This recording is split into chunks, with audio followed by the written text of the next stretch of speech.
The Cadaverous House of Whispers. The inheritance arrived not as a solace, but as a leaden shroud pressing down on Daniel Brooks. Uncle Silas, a name whispered more often with a shudder than a sigh, was dead. And with his passing came the burden of his estate, an isolated farmhouse sunk deep into the desiccated heart of rural Nebraska. Daniel, 35, an architect whose designs tended towards glass and steel rather than timber and stone, felt an immediate visceral recoil. He'd only met Silas once, a fleeting, disquieting encounter in his own childhood, a memory of a gaunt man with eyes like stagnant ponds, speaking in riddles about earth and bone. The journey itself was a descent into an archaic landscape. Asphalt highways gave way to cracked concrete, then to gravel roads that stretched like pale, forgotten scars across the parched earth. The sky, a vast, indifferent canvas of bruised purples and grays, seemed to sag under its own weight, mirroring the oppressive silence that thickened with every mile. No cell signal, no radio stations, just the hum of his tires against the loose stones, a monotonous drone that began to feel less like travel and more like a forced pilgrimage towards an inescapable fate. The air grew heavy, pregnant with the scent of dry dust and something else, something metallic and old, like rust dissolving into the very atmosphere. Hours bled into a timeless continuum. Then, a rupture in the monotony. A rusted mailbox, tilted precariously, bore the faded inscription, Brooks. Beyond it, a dirt track, choked with weeds that clawed at the underside of his SUV, snaked towards a distant, skeletal silhouette against the horizon. The farmhouse. It didn't emerge, it merely materialized, as if it had always been there, a malignant growth on the land. It was a two-story structure, its clapboard siding bleached to a ghostly pallor, blistered and peeling like sun-scorched skin. Gaps in the roof shingles gaped like missing teeth, and the windows, dark and vacant, stared out with the blind indifference of a corpse. A skeletal porch swing, its chains rusted into immobility, hung crookedly. No garden, no cultivated fields, just an expanse of wild, desiccated prairie grass that whispered secrets in the infrequent gusts of wind, brushing against the house like skeletal fingers. The silence here wasn't merely the absence of sound, it was a presence, thick and suffocating, a vacuum that pressed in on his eardrums. Daniel killed the engine. The sudden cessation of sound was jarring, leaving only the faint tick, tick, tick of the cooling metal. He sat for a long moment, the steering wheel cold beneath his hands, a premonitory chill seeping into his bones despite the lingering heat of the day. A fly, sluggish and bloated, buzzed against the windshield, a tiny, frantic sound in the monumental stillness. He peeled himself from the seat, his limbs stiff, and stepped out onto the cracked earth. The air was still, heavy, imbued with the aroma of decay and something else, something sweet and cloying, like overripe fruit left too long in the sun, yet overlaid with a stark, mineral scent he couldn't quite place. The front door, a slab of dark, weathered oak, creaked open with a groan that seemed to reverberate through the very foundations of the house. Inside, the gloom was immediate and absolute, a tangible wall of stagnant air. Dust motes, disturbed by his entrance, danced in the anemic shafts of light that managed to pierce the grimy window panes, swirling like tiny lost souls. The air was thick with the scent of mildew, old wood, and a pervasive, unidentifiable mustiness that clung to his throat and the back of his tongue. His footsteps echoed, stark and unnaturally loud, on the warped hardwood floors. The house was a labyrinth of shadows and forgotten spaces. Each room he entered felt colder than the last, as if the warmth of life had been systematically siphoned away over decades, leaving behind only the chill of absence. In the living room, a dust-shrouded armchair sat before a cold hearth, its upholstery ripped and stained, resembling a flayed hide. In the kitchen, rusted pots hung from a sooty rack, casting grotesque shadows, and a faint, acrid smell lingered, like burnt sugar mixed with something metallic. No personal effects, no photographs, just a stark, unsettling emptiness, as if Silas had been a phantom, leaving no trace of his daily existence save for the structure itself. He moved through the house with a growing sense of unease, a prickling sensation on the nape of his neck. It wasn't just the decay, it was the atmosphere, an inherent wrongness that seeped from the very walls. The silence, initially oppressive, now felt expectant, as if the house held its breath, listening to him. He found himself whispering, his voice swallowed by the vast echoing spaces. Then he found it. It was tucked away at the back of the kitchen, partially obscured by a pantry door that hung askew on a single rusted hinge. A door. Not just any door, but a stout, heavy slab of aged timber, darker than the surrounding wood. And it was sealed. Not locked, sealed.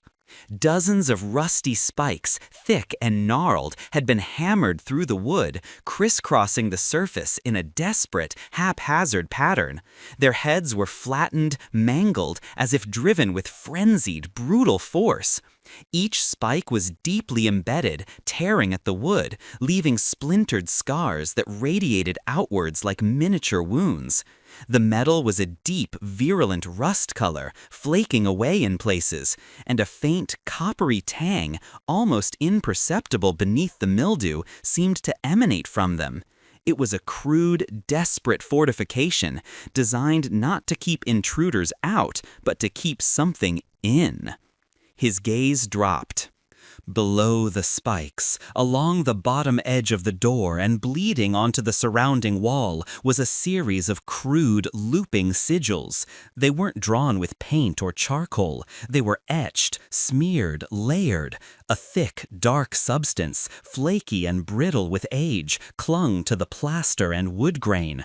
Dried blood. The color was a deep, oxidized maroon, almost black in the dim light, but undeniably blood. It wasn't just a few drops. It was a deliberate, ritualistic pattern, swirling concentric circles, jagged lines, and symbols that felt ancient, primal, utterly alien to any known script.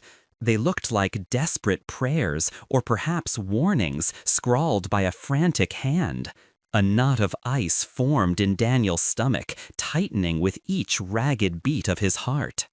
This wasn't just decay. This was deliberate, violent obfuscation. What could Silas have feared so profoundly that he would resort to such a barbaric sealing? And with blood? The scent of the house, which he'd thought he'd accustomed himself to, suddenly sharpened, the metallic note becoming undeniable, sickening. He reached out a tentative hand, his fingers hovering inches from one of the rusty spikes. The cold emanating from the door was distinct, unnatural, a deeper chill than the rest of the house. He pulled his hand back, a shiver raking through him that had nothing to do with the temperature. This wasn't right. Nothing about this house was right. He spent the rest of the dwindling daylight hours trying to make sense of the place, trying to find an explanation for the basement door. He scoured the other rooms, searching for notes, journals, anything, but there was nothing, only the omnipresent dust, the silence, and the chilling presence of that sealed door. He found an old, grimy sleeping bag in a closet, a single kerosene lamp, and a box of matches. The thought of sleeping in the house, especially after seeing the basement door, filled him with a profound dread. But the nearest town was hours away, and the encroaching darkness felt like an impenetrable curtain falling over the world. Night arrived swiftly, swallowing the last vestiges of the bruised sky. Daniel lit the kerosene lamp, its flickering flame casting dancing shadows that stretched and contorted on the walls, transforming familiar shapes into monstrous caricatures. The silence intensified, broken only by the frantic thrum of his own pulse in his ears. He tried to eat a granola bar, but his throat was constricted, dry. He eventually dragged the sleeping bag into the living room, far from the kitchen and that sealed door. He laid it out on the floor, the cold seeping through the thin fabric. Sleep, he knew, would be a distant luxury. He lay there, eyes wide open, staring at the ceiling, listening to the house. For a long time, there was nothing but the creaks and groans of an old structure settling, the whispers of the wind sifting through broken panes. He tried to rationalize, to tell himself the spikes were just some eccentric old man's folly, the blood perhaps in animals, long dried and misinterpreted, but the rationalizations felt thin, porous, incapable of holding back the encroaching dread. Then it began. A sound, faint at first, barely a whisper on the edge of hearing, a wet, dragging sound, like something heavy, slick, being pulled across a rough surface. It came from below, from beneath the floorboards, from the direction of the basement. Daniel's breath hitched. He strained his ears, every nerve ending screaming. The sound was irregular, a slow, deliberate schlick, schlick, schlick. Wet, unmistakably wet and heavy. It moved, slowly, deliberately, as if exploring the confined space, dragging itself from one unseen corner to another. It wasn't the scuttling of mice or the scratching of raccoons. This was something larger, something formless and sinuous. He held his breath until his lungs ached, his eyes fixed on the ceiling, as if the floorboards above him might betray the horror beneath. The dragging continued, sometimes pausing, sometimes resuming, sometimes moving further away, then closer again. It was methodical, chillingly patient. Then the clock on his phone, lying face up on the floor beside him, glowed to life, its digital numerals stark in the oppressive darkness. 3:11 a.m. And with that precise timestamp, the sound changed. The wet dragging ceased. It was replaced by something else, something infinitely more disturbing.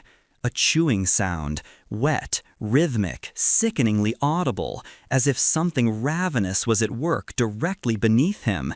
It was a tearing, grinding sound, a wet mastication.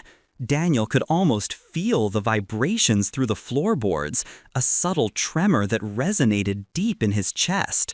And then, sharper, clearer than anything before, the sound of bones. A distinct, brittle snap, followed by another and another, a sickening symphony of breakage, not the delicate crunch of a small animal's bones, but something larger, more substantial. It sounded like a body being systematically disarticulated, then reassembled, piece by agonizing piece. Each snap was a hammer blow to his sanity, painting vivid, grotesque images in his mind's eye, sinews tearing, joints popping, calcium splintering. It wasn't random destruction, it felt deliberate, almost purposeful, as if something was meticulously rebuilding itself, bone by bone, in the absolute darkness below. Daniel clapped his hands over his ears, pressing down hard, trying to shut out the horror, but the sounds seemed to seep through his very bones, vibrating directly into his skull. The chewing, the tearing, the rhythmic, sickening snap, snap, snap of bones. It continued, relentless, a macabre construction project taking place in the abyssal void beneath his feet. The air in the room grew heavy, cloying, not just with mildew, but with something else, something metallic and animalistic, an odor that made his gorge rise. He whimpered, a raw, involuntary sound, his body trembling uncontrollably. This was not a house, it was a tomb, and he was trapped inside it with something unspeakable coming to life beneath him. The night was endless, and the sounds were only just beginning. Part 2. The bones snapped. Each crack echoed not just in the hollow spaces beneath the floor, but within Daniel's own skull, a percussion against the fragile walls of his sanity. He clamped his hands harder over his ears, pressing until the blood roared in his temples, a futile attempt to drown out the macabre symphony of reconstruction. The chewing sounds, wet and savage, mixed with the splintering calcium, painting a visceral tableau in the black theater of his mind. Something formless, voracious, feasting and rebuilding, not with flesh, but with the very architecture of life. His breath came in shallow, ragged gasps, his body trembling, a thin membrane separating him from the unspeakable horror performing its midnight ritual directly below. He lay like that for what felt like an eternity, rigid with terror, until the first, anemic smear of dawn began to bleed through the grimy window pane, chasing the deepest shadows into corners. As the light strengthened, the sounds receded, fading into the memory of the night, leaving behind only the profound, aching silence. But the silence now was not a comfort. It was a hollow space filled with echoes of snaps and gnashing, a void pregnant with the knowledge of what had transpired. Daniel finally unpeeled himself from the sleeping bag, his muscles stiff, his joints protesting. The air in the living room felt colder, heavier, saturated with the lingering stench of fear and the phantom aroma of iron and decay. His throat was raw, his eyes gritty, bloodshot. He felt profoundly violated, as if the sounds had not merely entered his ears, but had burrowed into his very being, rearranging his internal landscape. He stumbled to the kitchen, drawn by a morbid, irresistible pull. The basement door, still nailed shut, still adorned with its frantic, blood-darkened sigils, seemed to pulse with a malevolent energy in the faint morning light. The rusty spikes, once just a curiosity, now appeared as desperate talismans, a last-ditch effort to contain an entity that had clearly defied containment. The dried blood, in the harsh light of day, looked even more stark, more ancient, a testament to a terror that had festered here for decades. He pressed his ear against the cold, unyielding wood. Nothing. Only the faint, almost imperceptible hum of the house settling, or perhaps his own blood rushing. The silence was deafening, a stark contrast to the previous night's auditory assault. But the absence of sound was deceptive. He knew. He knew something lay beyond that door, something unspeakable that had been active mere hours ago. The rational part of his mind screamed for escape, get in the car, drive away, never look back. But a more primal, terrifying urge rooted him to the spot. How could he leave knowing what lurked beneath, knowing that Silas, his enigmatic uncle, had known, had sealed it, and had ultimately succumbed? There was a dreadful, magnetic pull to be unknown, a desperate need to understand the monstrous secret this desolate farmhouse held. This wasn't just a property, it was a testament, a legacy of horror. He, Daniel Brooks, was the inheritor, and with that inheritance came a terrifying obligation. He had to know. He spent the morning in a detached, almost dreamlike state, moving through the house like a ghost. He found a rusty claw hammer and a crowbar in a shed out back, their metal surfaces gritty with dried dirt and the faint, familiar scent of old iron. He sharpened the crowbar's edge against a loose brick, the rasping sound unnervingly loud in the stillness. Each swing felt deliberate, a ritual of preparation for an act he simultaneously craved and dreaded. Back in the kitchen, he stood before the door, the tools heavy in his hands. The sigils seemed to writhe in his peripheral vision, the dried blood a silent scream. His heart hammered, a frantic drum against his ribs. He took a deep, shuddering breath, the air thick with dust and the lingering metallic tang. He started with the crowbar, prying at the head of the first spike, sunk deep into the timber. The metal groaned, a low, tortured sound as the rusty point began to yield. Wood splintered, protesting, small shards flying. With a grunt, Daniel leveraged the crowbar, pulling, twisting. The spike shrieked as it tore free, a long, rusty nail dragging against the wood before it finally ripped loose with a sickening pop. It fell to the floor, leaving a ragged, gaping wound in the doorframe. Each spike was a battle. The hammer came into play, driving the claw beneath the flattened heads, then the crowbar to lever them out. The sounds were brutal, primal, the metallic screech of tearing rust, the sickening rending of ancient wood, the sharp crack as a particularly stubborn nail finally gave way. Daniel worked with a desperate, almost manic energy, his movements jerky, fueled by a mixture of terror and a grim determination. Sweat plastered his hair to his forehead, mixing with the dust and grime.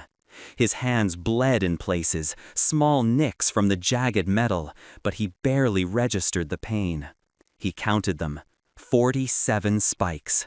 47 agonizing struggles against Silas's desperate engineering. Each one, as it came free, felt like a small victory, but also a profound undoing, a tearing of the veil. When the last spike finally clattered to the floor, leaving the door hanging precariously by its hinges, Daniel stumbled back, breathless, his chest heaving. The silence that followed was different now, charged with anticipation.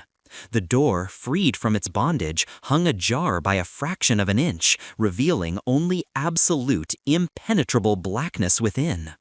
No light from a window, no ambient glow.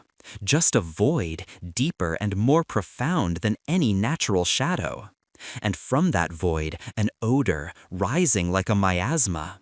Not just the damp earth and mildew of a typical cellar, but something fetid, sickly sweet, and profoundly, terribly organic. A smell like old blood and churned earth, mixed with something else, something sharp and acrid, like ammonia. He found an old, powerful flashlight in the shed, its beam cutting a stark, blinding swath through the oppressive darkness of the kitchen. With a final, agonizing gulp, Daniel pushed the basement door open. It swung inward with a drawn-out, protesting groan, revealing a precipitous set of wooden stairs disappearing into the abyss. The flashlight beam trembled in his grip as he aimed it down. The light swallowed the darkness in patches, revealing the first horrifying details. The air that rushed up from below was thick, cold, and laden with the putrid stench. The walls of the stairwell were rough-hewn stone, slimy with condensation. And on the floor of the basement, beyond the last step, the beam settled on a sight that wrenched a choked gasp from Daniel's throat. Piles of human bones. Not scattered, not haphazardly strewn, but meticulously arranged. They lay in concentric spirals, starting small and tight in the center, widening outwards. Each bone a pale, grotesque segment in an ever-expanding pattern. Femurs, tibias, ribs, vertebrae, all bleached white, but with an unsettling, almost polished sheen, as if handled frequently. Some were cracked, splintered, as if gnawed upon. Others complete, articulated in their ghastly arrangement. A macabre art installation, a testament to a horrific, methodical purpose. The spirals seemed to draw his eye deeper into the gloom, towards a central, unseen point. His stomach lurched, threatening to betray the sparse contents within. This was beyond anything he could have imagined. This was not merely the aftermath of violence. This was a deliberate, ritualistic display. He took a tentative step onto the top stair. The wood groaned beneath his weight. His breath misted in the cold air. The flashlight beam, now shaking uncontrollably, swept further, revealing more. On shelves carved crudely into the stone walls, dozens of glass jars. Clear, antique canning jars, their metal lids rusted shut. And inside them, packed tightly, were teeth. Thousands of them. Human teeth, molars, incisors, canines, all glistening faintly in the flashlight's beam. Some were stained yellow, others dark with decay, some startlingly white. And as his light passed over them, a faint, unsettling sound emerged, a soft, dry rattling. Not just from the movement of his beam, but a continuous, almost imperceptible tremor from within the jars themselves, as if the teeth, even in their glass prisons, still possessed some vestige of life, a residual energy causing them to shift and click against each other. A faint, almost musical clink, clink, clink that was utterly alien and terrifying. Daniel descended another step, the rotten wood groaning under the strain. His mind struggled to process the sheer depravity of it all. Bones and spirals, jars of rattling teeth. Silas, what monstrous secret had his uncle been keeping? What unspeakable acts had been performed down here in this subterranean crypt? The air grew heavier, colder, the putrid smell intensifying, taking on a metallic sharpness that pricked at his nose and throat. His flashlight beam continued its slow, agonizing sweep, dancing over the bone spirals, over the shelves of chattering teeth, then into the deeper shadows at the far end of the cellar. And that's when he saw it. A shape, not distinct, not fully formed, but a shadow, deeper than the surrounding gloom, moving. A subtle, almost imperceptible shift in the darkness at the very edge of his vision. Something large, sinuous, and utterly unnatural, retreating deeper into the unseen recesses of the basement. A low, guttural sound, like a wet sigh, seemed to emanate from that direction, absorbed almost immediately by the dense, oppressive silence of the subterranean space. A cold, primal terror seized Daniel, tightening its icy grip around his chest. The rattling of the teeth in the jars seemed to grow louder, more insistent, a frantic chorus now. He was not alone. He had opened the door, and now it knew he was there. His breath hitched, trapped in his burning lungs. He stood frozen on the stairs, the flashlight beam a weak, trembling finger pointing into the abyss, illuminating only a fraction of the horror. What other unspeakable things lurked in this cadaverous house, awakened by his intrusion? Part 3. The shadow shifted. A deeper black within the absolute black, an impossible absence of light that seemed to absorb the trembling beam of Daniel's flashlight. It moved with a disturbing fluidity, a sinuous, unnatural retraction, pulling itself deeper into the furthest, unseen corner of the basement. A low, wet sigh, a sound like something drawing a long, rattling breath through a constricted throat, was the only auditory proof that the shape was indeed a living, breathing entity. The rattling teeth in the jars intensified, a frantic, dry chorus that seemed to vibrate through the very stone of the walls, a warning, a frantic welcome. Daniel stood paralyzed on the decrepit stairs, flashlight beam dancing erratically, his heart a frantic, panicked bird trapped within his ribcage. Every nerve ending screamed at him to flee, to turn and scramble back up to the surface, to sunlight, to sanity. But a morbid fascination, a terror-fueled compulsion held him captive. He had opened the door, he had seen the bones, the teeth. He had to see it. He forced himself down another step, then another, the wood groaning a protest that sounded like a dying breath. The air grew heavier, colder, the putrid stench intensifying, now distinctly metallic, like a butcher shop left to rot under a summer sun, overlaid with something else, cloying and sweet, like 1,000 decaying roses. His breath plumed white in the frigid air. His flashlight beam, a solitary, fragile spear against the encroaching darkness, slowly, agonizingly tracked the retreating presence. It had moved to the deepest part of the cellar, a recess that seemed carved directly into the bedrock, oozing with dampness. As the light found it, Daniel's breath hitched, turning into a strangled choke. It was crawling backward, on all fours, but not like an animal. Its limbs were too long, too spindly, ending in hands and feet that seemed malformed, too many joints, too many digits. Its back was grotesquely arched, a series of sharp, protruding vertebrae straining against what looked like taut, grayish skin. But the true horror was its head. It was twisted, completely, impossibly twisted. The neck was contorted, almost snapped, so that its face was looking directly back over its own shoulder, fixed on Daniel, while its body continued to scuttle backward into the darkness. The eyes, when the flashlight finally caught them, were not human. They were vast, obsidian pools, reflecting the light with a cold, malevolent intelligence.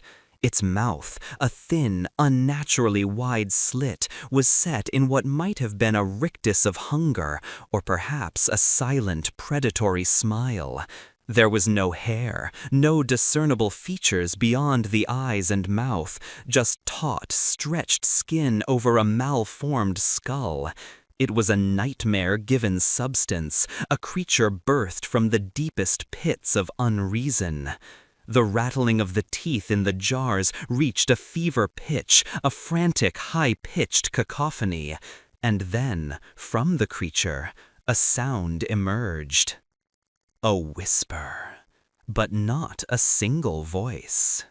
It was a chorus, layered and overlapping, a terrifying symphony of dry, rustling whispers, like dead leaves skittering across frozen ground. A man's voice, deep and gravelly, twisted with a child's high-pitched wail, laced with a woman's desperate, melodic sigh, all interwoven into a single insidious utterance. Daniel. His name, spoken by 1,000 tongues, 1,000 souls, all trapped within that one monstrous throat. The sound crawled under his skin, a violation, a claim. It knew him. It had been waiting.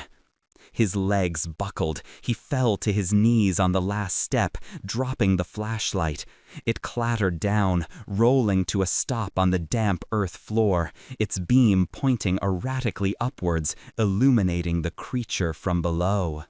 In the distorted light, its shadow stretched, long and grotesque across the ceiling, dancing like a monstrous puppet.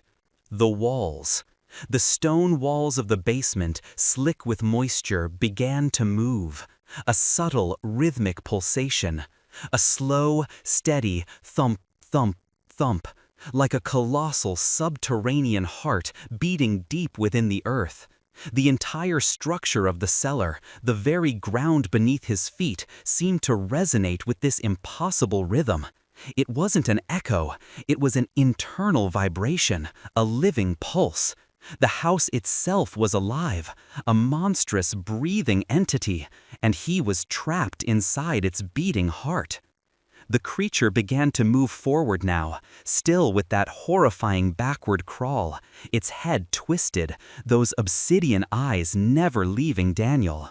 The whispering chorus grew louder, still his name, but now laced with other, incomprehensible guttural sounds, a language of the damned. "Daniel, come, join us!" His mind screamed, but no sound escaped his throat. He scrabbled backward, desperate to ascend the stairs, but his limbs were leaden, unresponsive.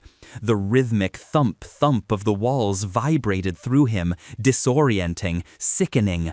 The stench was overwhelming, a cloying assault on his senses. His hand, blindly reaching, struck something cold and metallic. The flashlight. He fumbled for it, his fingers slick with sweat and grime, and somehow managed to grasp it. As he pulled it towards him, his eyes, still fixed on the advancing horror, caught a glimpse of something else, lying half-buried beneath a pile of rubble near the base of the stairs. A book, an old leather-bound journal, its pages water-damaged and warped, but still intact. It seemed to have been kicked aside, an afterthought in the creature's lair. A desperate, almost insane spark of hope ignited within him. Silas, his uncle, this had to be his. With a surge of adrenaline, Daniel lunged for the journal, snatching it up. The creature was closer now, its twisted head swaying slightly, the multi-voiced whispers growing louder, more insistent. Daniel, bones, hungry. The air around it felt colder, denser, radiating an ancient, hungry malice. He scrambled back, clutching the journal to his chest, his eyes darting between the creature and the fragile binding of the book. He had to get back up the stairs, had to get out. But the creature blocked his path to the side, slowly circling, its backward crawl now seeming to pivot, its twisted head still fixed on him. He ripped open the journal with trembling hands, the brittle pages threatening to tear. The script was Silas's, a crabbed spider-mark hand. The first pages were faded, filled with mundane farm accounts, weather observations, then a gradual, unsettling shift. The entries became frantic, erratic, laced with references to the presence, the gnawing, and then, chillingly, the hunger. His eyes scanned rapidly, skipping paragraphs, desperately searching for anything that made sense, anything that offered a clue, a way out. And then he found it, a series of entries underlined multiple times, scrawled in a hand that was almost illegible with terror. It came from the earth, not born, but awakened, a thing of bone and hunger. It hears, it waits. The sounds, always the sounds, the chewing, the rebuilding, always 3:11 a.m., a cycle, a pattern. It cannot come upstairs, not if it is fed, the ritual, the bones, keeps it contained, keeps us safe. My God, the hunger, it's growing, I can't find enough, they are scarce, the creatures, the animals, it demands more. It speaks, not with a voice, but with echoes, whispers, promises. It wants fresh bones. Not just animals. Oh God, not just animals. The others, the drifters, they never knew. Just another meal for the earth, for it. I had no choice. To keep it contained, to keep it from coming upstairs. The words blurred before Daniel's eyes, a horrifying confession. Silas hadn't just inherited the horror, he had maintained it, fed it, becoming an accomplice in its monstrous existence. The bones in the spirals, the rattling teeth in the jars, they weren't just random remains. They were the remnants of Silas's horrific sacrifices. Drifters, people who had simply vanished in the desolate Nebraska landscape. Silas had been feeding it human bones. And now the supply was scarce. The creature was directly in front of him now, its twisted head inches from his face, those obsidian eyes boring into his very soul. The stench was overwhelming. The walls continued their rhythmic thump, thump. The rattling teeth in the jars seemed to scream. The layered whispers intensified, coalescing, clarifying, and then one voice rose above the others, distinct, familiar, yet utterly corrupted. Silas's voice, old, gravelly, but infused with a chilling, predatory glee. Your turn, the voice rasped, the words echoing with multiple spectral layers, to join the bones. The creature lunged. Daniel screamed, a raw, primal sound ripped from the depths of his being as the darkness enveloped him. Part 4. The creature lunged. Its movements, though still unnaturally fluid and contorted, were terrifyingly swift. Daniel's scream was a raw, visceral sound, torn from a place deep within him, a protest against the inevitable. The darkness, which had been merely a backdrop, now became an active, smothering entity, pressing in, absorbing the last vestiges of the flashlight's errant beam as it spun away from his grasp. He felt a sickening impact, a crushing weight, and then he was on the ground, the cold, damp earth pressing against his back, the putrid stench filling his nostrils, choking him. He thrashed wildly, a desperate, instinctual struggle against an unseen assailant. He felt the cold, skeletal touch of its limbs, dry and surprisingly strong, pinning his arms. Its twisted head loomed over him, those obsidian eyes reflecting the faint, pulsing light of the cellar walls. Silas's voice, layered with the chorus of 1,000 tormented whispers, echoed directly in his ears, a chilling, intimate horror. Your turn to join the bones. A sharp, searing pain shot through his left shoulder as the creature twisted, its grip impossibly strong, wrenching his arm. A sickening crack resonated through the confined space, a sound that mirrored the nocturnal horrors he had heard beneath the floorboards. His own bone. He screamed again, a sound of agony and pure, unadulterated terror. He knew, with chilling certainty, that this was not merely an attack. It was the start of the ritual, the methodical disarticulation, the dismantling of his very being. With a surge of adrenaline born from utter despair, Daniel bucked, twisting his body with a desperate animalistic ferocity. The creature, perhaps momentarily surprised by his struggle, loosened its grip fractionally. It was enough. He rolled, scrambling away, pushing himself backward against the slimy stone wall, the rough surface scraping against his skin. His left arm hung useless, a dead weight, but his right hand miraculously found the crowbar he had used to pry open the door. It lay just beyond his reach, a dark silhouette against the faintly pulsing wall. The creature made a wet, guttural sound, a sound of displeasure, perhaps even frustration. It began to scuttle towards him again, its backward crawl unsettlingly fast, its head still twisted, those black eyes never leaving him. The walls thumped with increasing intensity, the rhythm quickening as if the house itself was anticipating the feast. The jars of teeth rattled with a frenzied, triumphant clatter. Daniel stretched, his fingers clawing at the damp earth, finally closing around the cold, rusted metal of the crowbar. He swung it blindly, a desperate, wild arc, and felt a sickening thud as it connected with something solid, something yielding, yet resilient. The creature recoiled with a hissing sound, a sound like steam escaping a pressurized pipe, a sound of pain, or perhaps surprise. It gave Daniel a precious few seconds. He scrambled to his feet, ignoring the searing pain in his shoulder, the world tilting precariously. His only thought was the stairs, escape. He began to clamber up, one painful step at a time, his good hand gripping the rough-hewn wood, pulling himself upwards with desperate, ragged breaths. The creature was behind him, already recovering. He heard the wet, schlick-schlick of its limbs dragging across the damp earth, the horrifying sound of its backward ascent. It was coming. It was faster than he could move, injured as he was. He reached the top step, clawing at the doorframe, pulling himself out of the basement's crushing embrace. He didn't stop to close the door. He couldn't. He burst into the kitchen, gasping, stumbling, his eyes frantically searching for an exit, a weapon, anything. The kitchen was still dim, but the faint light of morning offered a terrifying clarity. The air felt thin, less oppressive than the basement, but still heavy with the lingering stench.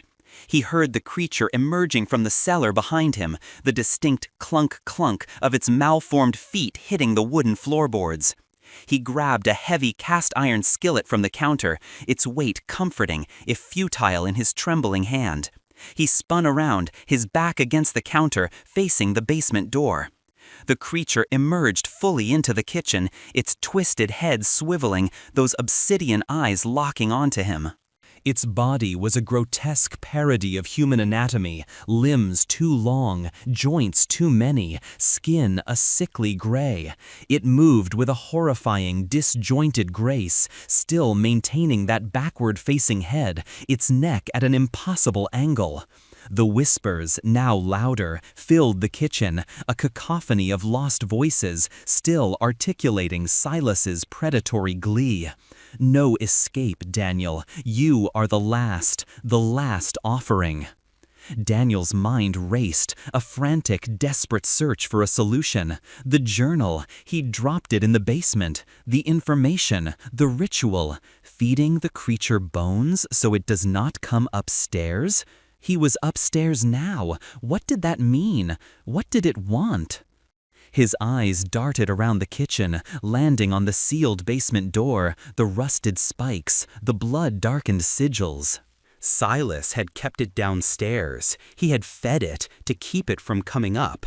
But now it was up, and it was hungry. He remembered Silas's frantic entries, the growing hunger, the need for fresh bones, not just animals, the drifters. Silas had been sacrificing people to this thing, and now Daniel was next. A chilling realization struck him. The creature didn't just want to eat him, it wanted to collect him, to add him to the spirals, to the rattling jars.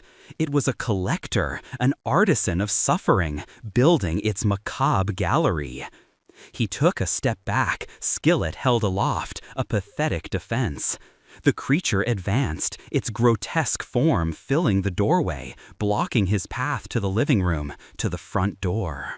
Its shadow, cast long and distorted by the anemic morning light, stretched unnaturally across the walls, a monstrous caricature of itself.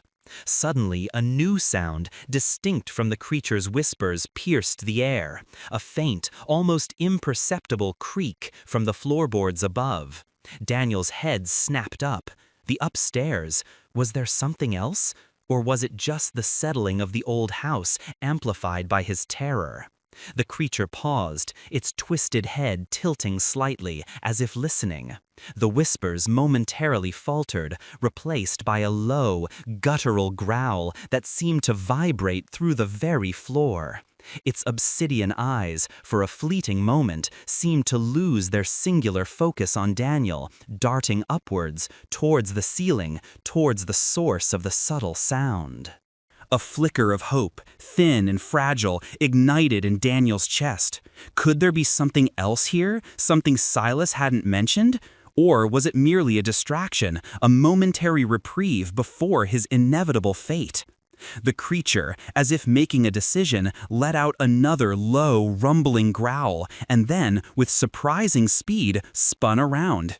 Its backward crawl now transformed into a rapid, scuttling retreat, not back into the basement, but towards the living room, towards the front of the house, away from the stairs leading to the second floor. It was retreating from something upstairs. Daniel stood frozen, his mind reeling, the skillet still clutched in his hand. The creature's sudden, inexplicable retreat left him stunned. Was it afraid? What could possibly instill fear in such a monstrosity? He heard the distinct thump, thump of its heavy, malformed limbs now, moving quickly across the living room floor towards the front of the house. He heard the protesting groan of the front door, then a heavy thud as it seemed to slam shut. Silence, a profound, unsettling silence. The walls of the kitchen, which had been pulsating with the creature's presence, slowly began to still, the rhythmic thump-thump fading into a distant, almost imperceptible tremor. The rattling of the teeth in the basement jars subsided, a gradual diminishing of their frantic clamor, until only a faint, lingering echo remained. Daniel was alone again, or so it seemed. He stood trembling, the crowbar still in his hand, his body aching, his shoulder throbbing with excruciating pain. The sudden, inexplicable retreat of the creature left him in a state of bewildered terror. He was alive, for now, but what had driven it away? What lurked upstairs? What presence had caused the bone collector to flee? He glanced at the stairs leading to the second floor, a dark, silent maw at the edge of his vision. The faint creak he had heard earlier, it had been real. A new dread began to coil in his gut, replacing the immediate terror of the creature. He had been so focused on the basement, on what Silas had contained, that he had never considered what else this house might hold. What other horrors had Silas lived with, or perhaps created? The silence of the house was now different. It wasn't the expectant, predatory silence of the night, nor the charged, anticipatory silence of the basement. It was a watchful silence, a suffocating stillness that seemed to emanate from the upper floors, as if something was waiting, listening. He knew he had to investigate. The thought was horrifying, but he couldn't leave. Not now, not with the creature still out there, and some unknown entity upstairs. This house was a cage, and he was trapped within its malevolent architecture. He began to ascend the stairs, each step a testament to his morbid, desperate curiosity, his good hand gripping the railing, the pain in his shoulder a dull, agonizing throb. What new horror awaited him on the second floor of Silas's cadaverous house? What fresh terror had driven the monster from its lair? The air grew colder with each step, carrying with it a faint, almost imperceptible scent of something clean, sterile, and utterly alien in this decaying house. Part 5. The ascent of the stairs was an agonizing ordeal, each step a jarring tremor through Daniel's broken shoulder. The crowbar, still clutched in his good hand, felt less like a weapon and more like a crutch. He dragged himself upwards, the wood groaning beneath his weight, a slow, tortured crawl away from the kitchen, away from the stench of blood and decay, away from the horrifying knowledge of the basement. With each ascending step, the air grew colder, stiller. The pervasive scent of mildew and putrefaction began to recede, replaced by that distinct, unnerving aroma he'd first sensed, clean, sterile, and utterly alien. It was a scent like ozone mixed with something metallic, like a laboratory where life had been systematically stripped away, leaving behind only the stark, cold purity of absence. This was not the smell of death, but of something far more unsettling, the smell of unlife, of a void. He reached the top landing, his lungs burning, his body screaming in protest. The second floor was bathed in an anemic, diffuse light filtering through grimy windows, but here the dust seemed less pervasive. The floorboards, though still warped, felt smoother, almost polished in places. There was an unnerving tidiness, a stark contrast to the decay and disarray of the lower floor. It was as if a different kind of presence, one obsessed with order, had dominion here. The silence on the second floor was absolute, profound. It wasn't the silence of absence, but a heavy, watchful stillness that seemed to absorb all sound, even the frantic pounding of Daniel's own heart. He moved cautiously, his good hand pressed against the wall for support, the crowbar dragging faintly. He passed 2 bedrooms, both eerily similar to the one downstairs. Bare, stripped, a pervasive sense of emptiness. No furniture, no personal effects, just a chilling, scrubbed void. Then he found it, the third room, at the very end of the hall. The door stood slightly ajar, a sliver of darkness visible. From within, the sterile, metallic scent was overwhelming, almost painful to breathe.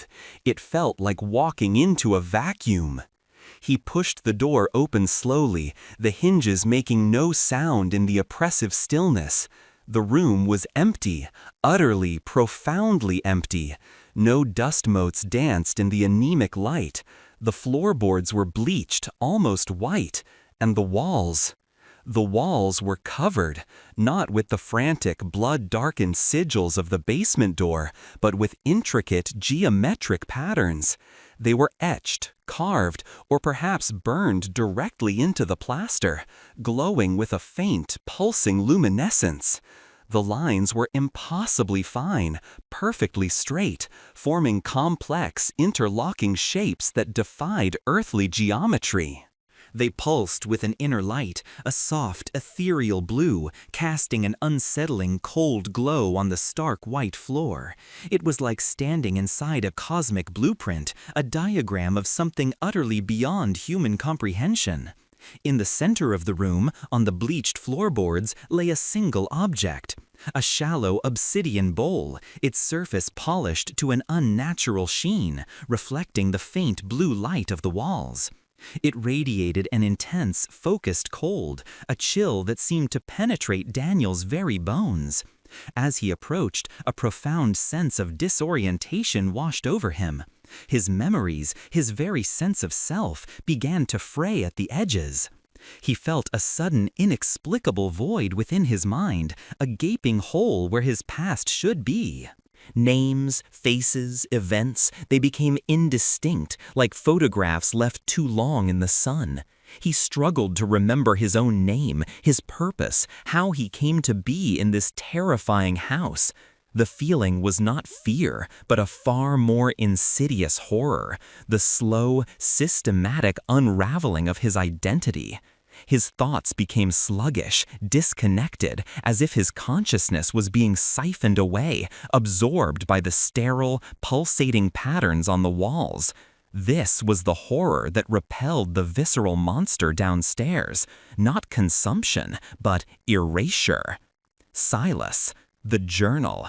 Daniel remembered snippets, disconnected fragments. Silas had sought to contain it, but what if he had also sought to escape something else? This room, this sterile void, felt like a desperate attempt to create a sanctuary, a place where the gnawing hunger of the basement creature could not reach. But at what cost? The cost of one's very soul, one's being. As Daniel stood there, his mind unraveling, a low, guttural growl vibrated through the floorboards beneath him. It was distant, but unmistakable. The creature. It was returning. The subtle thump-thump of the house's heart began anew, but this time it was closer, slower, more deliberate, like a funeral drum. The creature, sensing the disruption, the weakening of the upstairs barrier due to Daniel's presence and his own unraveling mind, was making its way back.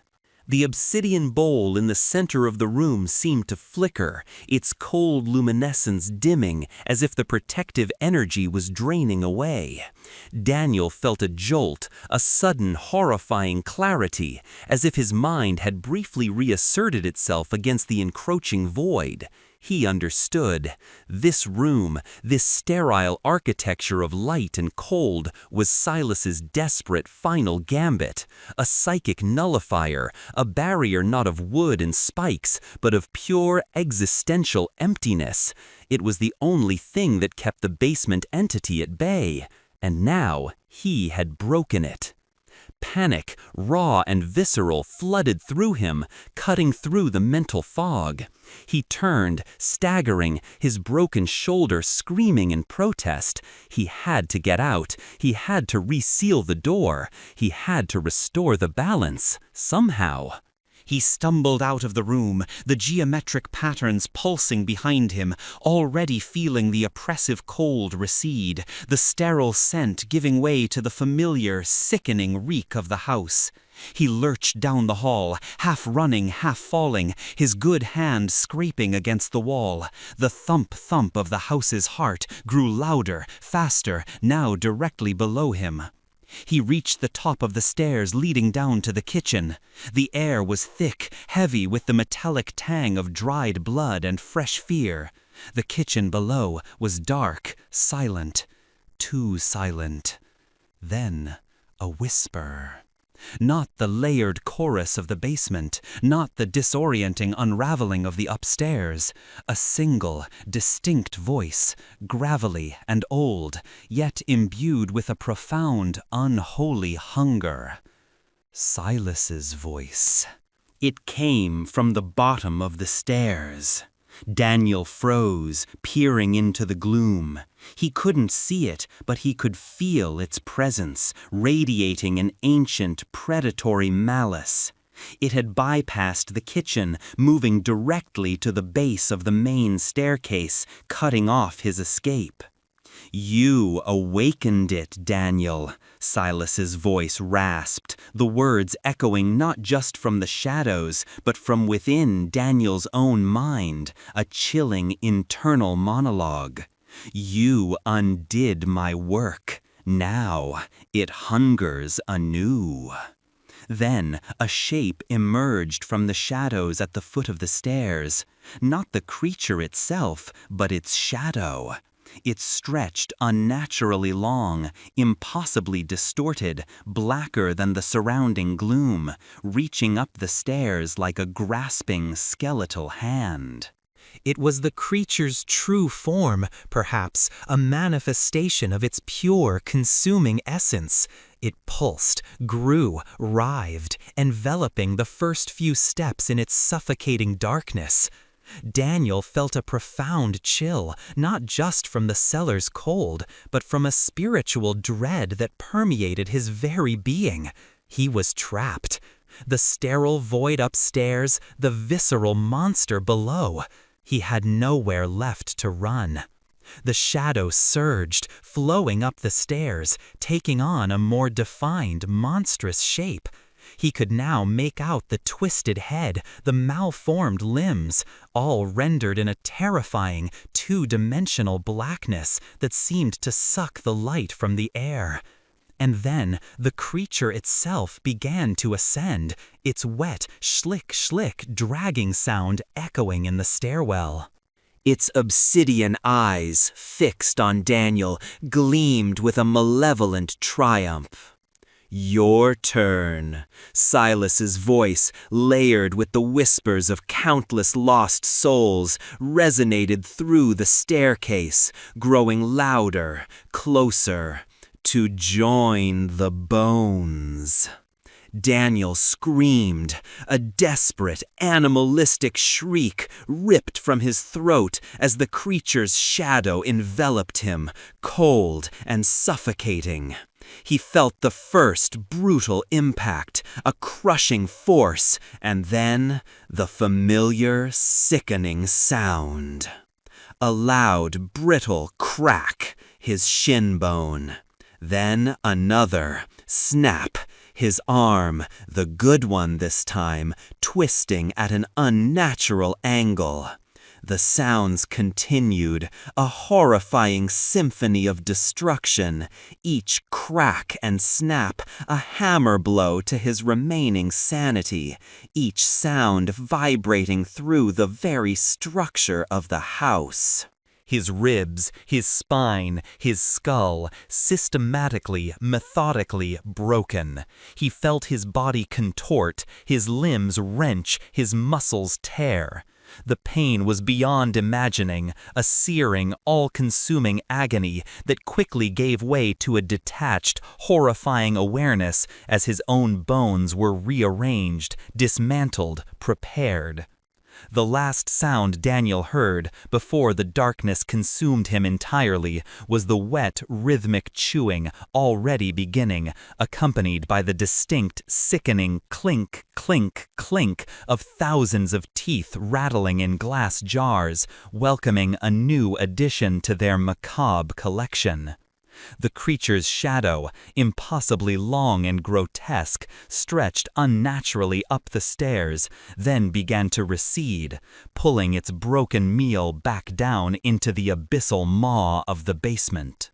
The house, the Cadaverous House of Whispers, settled into a profound, suffocating silence. Only the faint, almost imperceptible thump-thump of its monstrous heart continued, beating on beneath the floorboards, patiently awaiting its next inheritance.